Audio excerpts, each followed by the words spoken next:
How many pogs did Peter Piper fuck? There's a pog present. Hello. I haven't posted on here in a while, like a genuine video. So hopefully this will satisfy your cravings.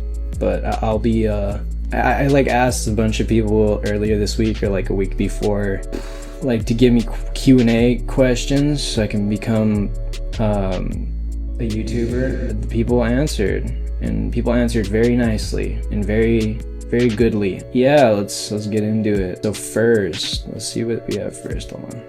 Why'd you start making music, and on what did you start on? So when I first started making music, I did this one program called Beatmaker 3. I remember seeing like a bunch of because at first I just wanted to be a producer. I think that's how like most people start off. They don't necessarily want to like put their vocals on, but they do like the idea of making beats and like I guess beat sales. Like that was how I started, is I was like, oh shit, you could make money off of this. And then I made beats, and then I started realizing I kind of want to put my like vocals on these Jonathans. So to answer your question, I started in late 2020, and then I didn't really start taking it seriously until like 2022. And from there, I've built the fan base that I have today. You beautiful people. And then what I said is, of course, I started on Beatmaker 3. There's also a good free one right now. I don't know if you've heard of it, but it's called BandLab. It's pretty dang good. How are you so awesome? I don't know. The melanin in me makes me fucking epic. Next one. Michael Motorcycle versus Brian's Armpits. Who would win? Brian's Armpits he'd run a train on Michael Motorcycle, I'm not gonna lie, bro. Most of these are just, yeah, like the next one. Do it squirt. Fuck. Hold on, let me find a good one. Trying to join my Minecraft server. Do it clap. Yeah. What are my musical inspirations? I like...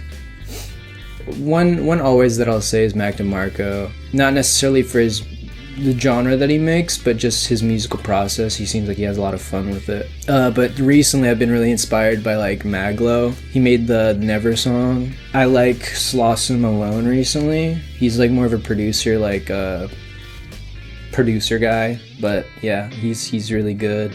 A lot of people inspire me just in general. They don't have to necessarily be artists. Like, I should be having fun with it, like how I'm having fun with it right now, you know? Like, I shouldn't be stressing about, oh, is the lighting good, or is this edited correctly, or whatever. Especially right now, like, I just need to get used to just talking in front of the camera, and like, I'll fucking edit it or whatever later.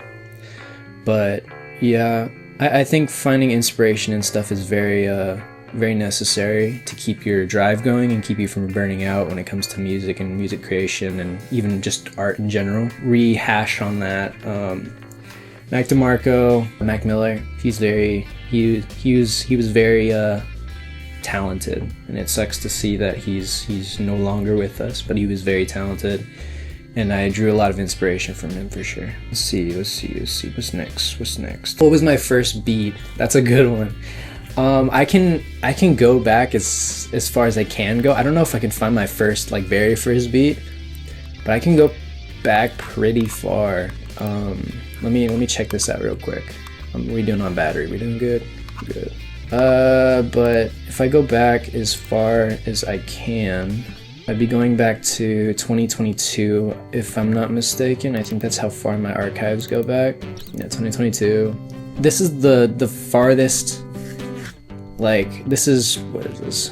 February 3rd, 2022. This song's apparently called Your Mom Gay, Lol Me Too. I'll play a snippet of it, because I don't know if it's fucking ass or not, but I'll play a song of it. Oh, it's this one.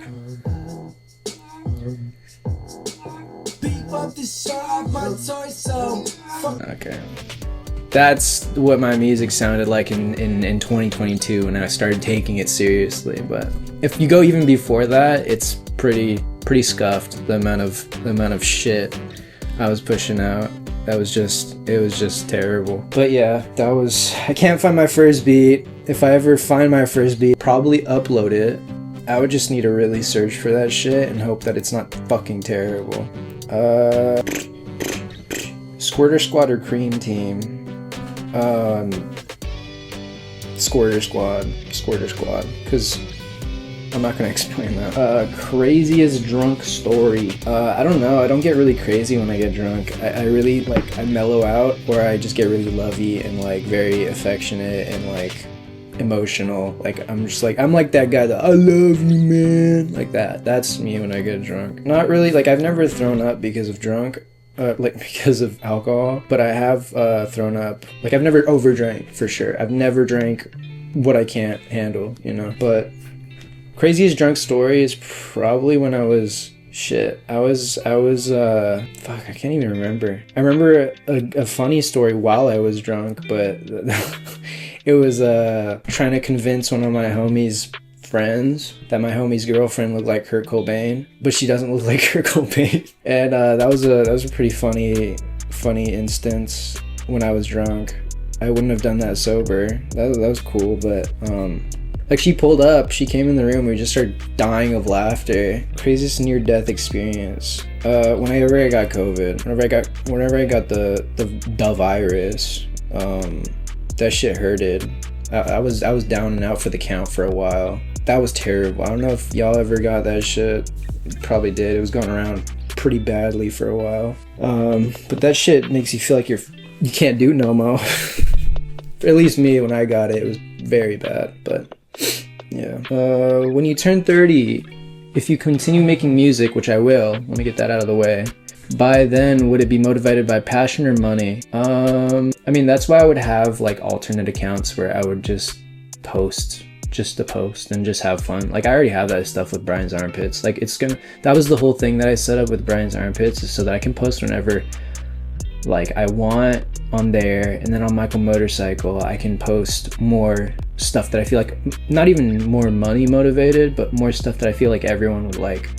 I've always said it, if I need to get a fucking 9 to 5 or whatever, like I'm going into school for music education, like music education, and I'm also trying to see what kind of jobs I can get if I actually like have a certificate for commercial music. So that'll be fun. I'm studying that right now. Yeah, right now. Sorry, I was looking at something. What visions do you have for yourself in the future? Meaning kids, concerts, more music, etc. life. I don't know. For me, it's like, if I look at it like how my brother said it one time. He was telling me that life is like a piano, because he's a piano player.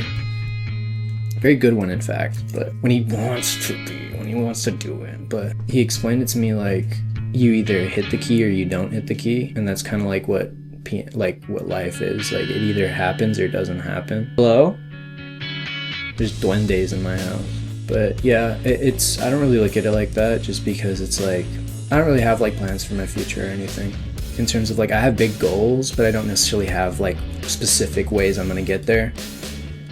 Because that's never helped me personally, is having like a specific wake up, do this, do that. Like I'm not like that as a person. That just stresses me out more. So yeah, I'm just going with the flow for right now. It's really nice. It's very nice. I think that's it. I mean, I have some other ones, but it's just the same like do it clap core. I don't know if I want to answer those. But yeah, thank you for watching. I will edit this now, and it'll be very good. Bye bye.